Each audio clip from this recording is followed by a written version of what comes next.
যে ইলিয়াস ভাই ইতিহাস গড়ে দিয়েছে।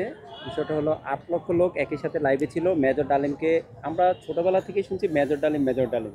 আমরা কিন্তু কখনো দেখিনি যে মেজর ডালিম এই যে কেউ বলতেছে ৫০-৪৯ বছর পরে আমাদের সামনে আসলো। এই অনুভূতিটা কি? আর উনি অনেক তথ্য দিয়েছেন মুক্তিযুদ্ধের বিষয়ে ৩ লাখের জায়গায় ৩০ লক্ষ জায়গায় ৩ লক্ষ। এই বিষয়গুলো একটু বিস্তারিত বলবেন আপনি।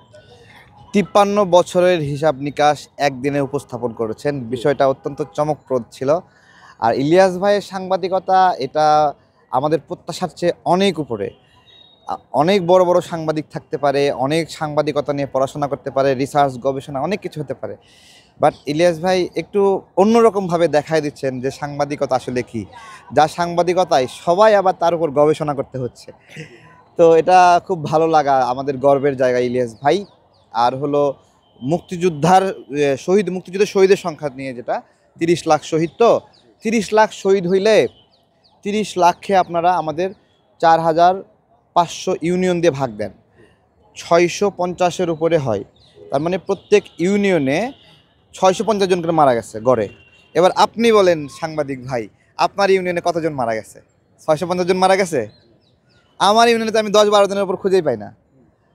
এটা হলো একটা বাস্তবতা, ঠিক আছে, যে ৩০ লাখ না ৩ লাখ, এটা এই ৩০ লাখ বইলে দেশের বড় একটা ক্ষতি করছে শেখ মুজিবুর রহমান। আমাদের ৩ লাখ যদি হইতো, শহীদের তালিকা করে তাদের ভাতা দেওয়া যেত, স্বীকৃতি দেওয়া যেত, আরও অনেক বিষয় আছে সেগুলো করা যেত। কিন্তু এই ৩০ লাখ বইলা এটা আনডিফাইন্ড বানায় ফেলছে, আনলিমিটেড, এটা কোনো হিসাব নাই। রাজনৈতিকভাবে ফায়দা নেওয়ার জন্য এসব ভুলভাল বক্তব্য দিয়ে দেশের একটা ক্ষতি করে ফেলেছেন উনি, এই আর কি। আর আরও অনেকগুলো বিষয় রয়েছে আমরা দেখলাম। হ্যাঁ, বঙ্গবন্ধুকে হত্যা করা হয়নি গণঅভ্যুত্থানের মাধ্যমে। অবশ্যই শেখ মুজিবুর রহমান গণ অভ্যুত্থানের মাধ্যমে ওনার পতন হয়েছে, গণ অভ্যুত্থানে উনি নিহত হয়েছেন এবং একটা বিপ্লবের মাধ্যমে নিহত হয়েছেন। এটা তো অস্বীকার করার উপায় নাই। দীর্ঘদিন মানুষের উপর অত্যাচার নির্যাতন করেছেন, নিপীড়ন করেছেন। হ্যাঁ, শেখ মুজিবের দুঃশাসন নিয়ে এটা কেমন শাসন ছিল, একটা ছোটোখাটো সিনেমা বানানো এই মুহূর্তে খুবই ফরজ।